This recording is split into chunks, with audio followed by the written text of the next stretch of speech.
Hello everyone. Bhuvana Nakul, your corporate coach. Wonderful to meet you.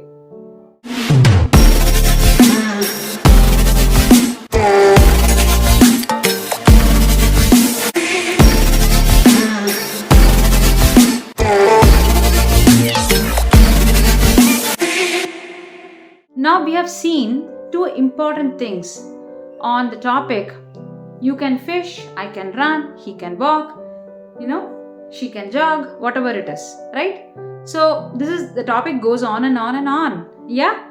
With that in mind, we saw that how you can be understanding and being aware of people around you, first in your immediate circle, then to the next immediate circle, like next is your external circle, right? It can be in a community, it can be in anywhere in the society, it can be even in the gym, right, where you go, or it can be in a friends to friends party or whatever it is. Now I told you how you can understand with respect to you, with respect to that person. Yes. Now coming to the next step in this, as you are a working person, whether it can be work from home or working at the workplace, whatever it is, I'm just talking about a workplace where you're meeting so many people, either virtually or non-virtually. It's up to you, right? But try to apply this.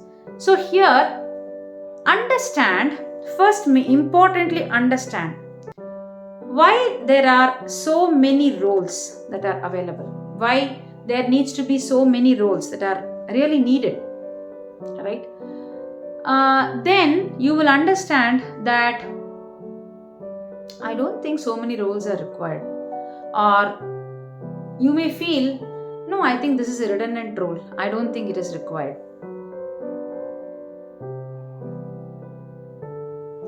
Thanks, Raja, for asking this question, right? So this question is all about understanding why and becoming aware of your immediate, your external circuit. Now coming to your workplace circuit. So in the workplace, what happens? In the workplace, you will now be aware when you do these two activities on day 1 and day 2, and now on day 3 when you're able to look at people in your workplace, you will definitely understand that people are so specific, right, on their skills, on their activities, on their job, on their responsibilities, on their accountabilities, right? So each of the roles, why it is defined so, why a business analyst is different, why a testing personality is different, why somebody as a team member is different, why a developer is different, why somebody acting as some other role, maybe a HR person, why can't you be a HR? So it is all about the role segregation so that they can focus on that particular role because it is their strength. Now with this understanding, what you can finalize is you need to be aware of your strengths. You need to be definitely aware of your strengths. Why you need to be aware of your strength is because you will be able to strike a balance very well when you're taking the right role. It is not like I as a delivery head do not know what is a HR role. No, we know what is a HR role, right? We know that they will be negotiating. We know that they will be persuading. We know that they will be talking about the roles and responsibilities very clearly. What is it that they will be performing? What is it expected from the delivery? All these things they will be able to do. And as a delivery head, you will also be able to do. As a senior manager, as a manager, you will be able to definitely pitch in. While you're able to do an interview on a technical thing, you will also be able to do an interview on HR. But why specifically a HR role? Is because the nuances and the depth of the role, only that person or that particular role, whoever is fulfilling that role will know, because they have gained experience on that particular role, and that's where that is where they become the expert. Like for example, you are very good at delivery and you are taking the path of a project management role. In that case, whatever is the role, like team lead, project manager, senior manager, right, delivery director, then senior delivery director, then the AVP and SVP, right, and then VP. Whatever is your role, you will be able to analyze and understand what is it that it can do to you. and you will know whether you are an expert in that role. So you will be able to find out, like, when this is very important, when I will be discussing in the upcoming video also, when you can take a decision of a career change, that we will also be discussing next. So why I'm telling you here itself is because this role understanding of what is your strength and how in depth you can go into the role and the responsibilities will determine you to take a decision on the role change, if at all you need. Like, how will you know that this is the role I want, or how will you know that this is the role I don't want, right? All these things come into picture because of these important aspects.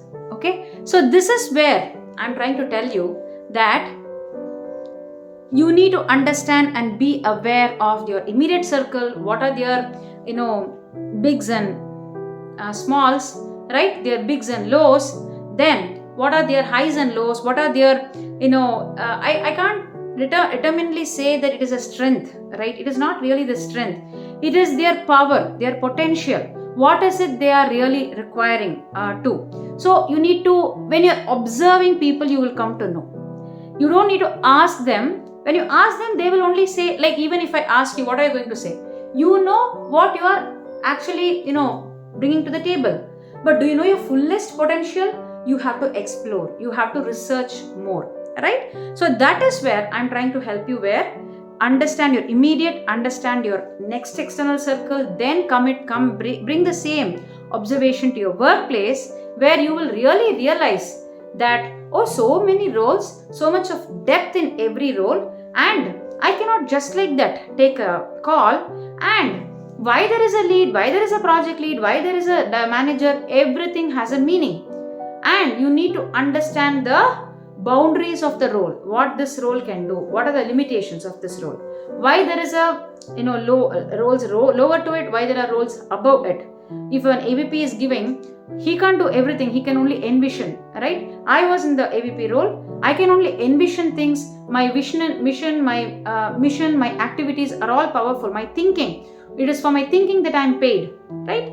So as you grow up, it is for your thinking that if you become a technical SME, a subject matter expert, you are paid for your thinking, you are paid for your solutioning.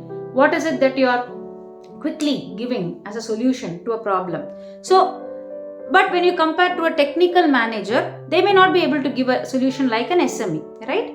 So understanding such roles and understanding the depth of responsibilities, you will be able to know that I can fish, he can run, she can walk, yes, and he can jog, and somebody can even do a marathon, and somebody can only run in sprints, and somebody can actually do a long jump, and somebody is very much capable to take a prosthetic and still do a high jump. Somebody is very good at their shot put, right? They can really bang on themselves, stay late, complete all the works they can do, and that has been their strength day in and day out. So much of productivity, efficiency, performance, all these things come into factor when you, as a mid-professional career, mid-career professional, understand in your career, understand with whom you are working, what is their role, what are their limitations, yes, where is it that they will require help on, and what is it that you should contribute to them, and all these factors. These are very critical in corporate world. So try to understand this and work on it, and please comment. Take these inputs, comment to me on what is it that you feel, and what is it that you have observed, what is it that you have taken action from our discussion now. Okay? Have a wonderful day. Thank you.